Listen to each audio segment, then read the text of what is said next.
তেসরা মের হেফাজতে ইসলামের মহাসমাবেশের পক্ষ থেকে আমি আপনাদের সামনে এখন ঘোষণাপত্র উপস্থাপন করছি।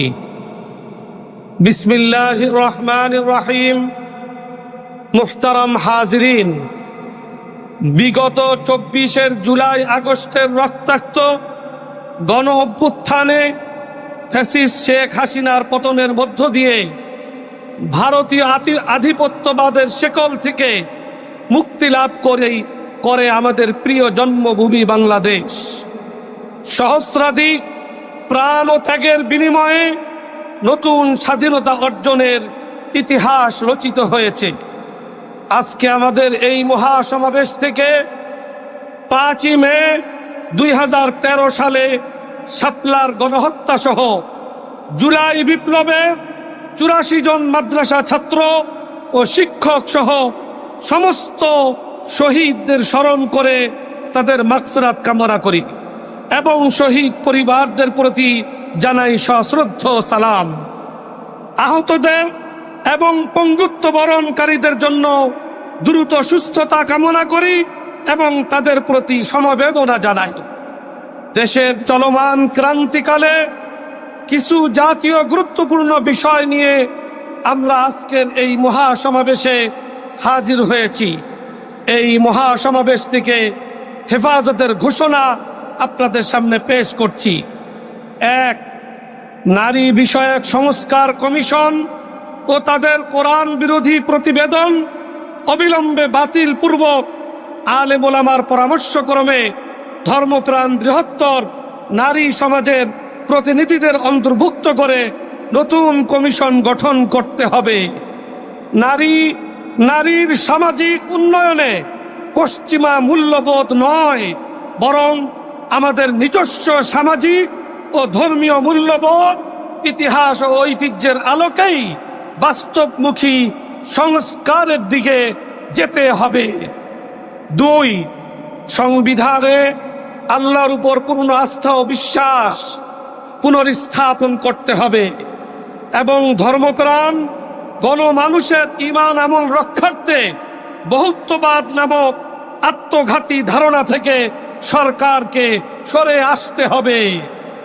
এছাড়া লিঙ্গ পরিচয়, লিঙ্গ বৈচিত্র্য, লিঙ্গ সমতা, লিঙ্গ বৈষম্য, তৃতীয় লিঙ্গ বা থার্ড জেন্ডার, অন্যান্য লিঙ্গ ইত্যাদি শব্দের মার পেঁচে কাউকে বাদ দিয়ে নয় এমন ধোঁয়াশাপূর্ণ স্লোগানের অন্তরালে এবং অসংজ্ঞায়িত অন্তর্ভুক্তমূলক ইত্যাদি শব্দের আড়ালে এলজিবিটি ও ট্রান্সজেন্ডারবাদের স্বীকৃতি ও অন্তর্ভুক্তির মাধ্যমে সমাজ বিধ্বংসী ও ধর্মবিরুদ্ধ সমকামী বান্ধব সমাজ প্রতিষ্ঠার পায়তারা বন্ধ করতে হবে। ৩. শাপলা ও জুলাই গণহত্যার বিচারে গতি আনতে ট্রাইব্যুনালের সক্ষমতা আরো বৃদ্ধি করতে হবে। জাতীয় নির্বাচনের আগেই ফ্যাসিস্ট হাসিনা ও তার চিহ্নিত দোষরদের বিচার সম্পূর্ণ করতে হবে।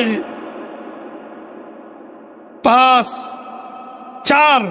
গণহত্যাকারী ফ্যাসিস্ট আওয়ামী লীগকে সন্ত্রাসী দল হিসাবে ঘোষণাপূর্বক বিচার নিশ্চিত করতে হবে। বিচার সম্পন্ন না হওয়া পর্যন্ত তাদের সব ধরনের কার্যক্রম ও তৎপরতা নিষিদ্ধ করতে হবে। ৫.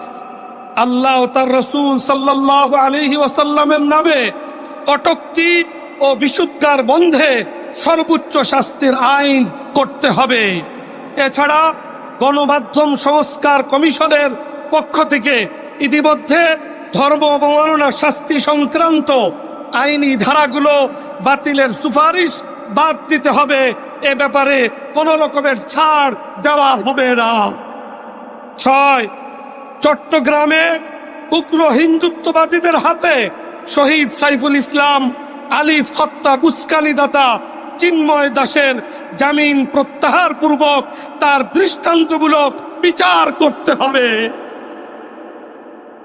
৭.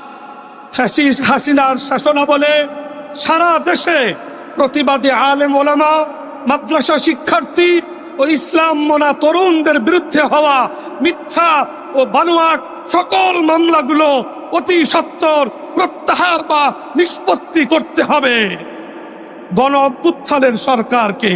সেই সাথে জঙ্গি নাটক বা জঙ্গি কার্ড খেলে বাংলাদেশের ইসলামপন্থী ও আলেম ওলামার উপর যারা গত 15 বছর নির্যাতন ও গুম খুন চালিয়েছে তাদের দৃষ্টান্তমূলক বিচার নিশ্চিত করতে হবে।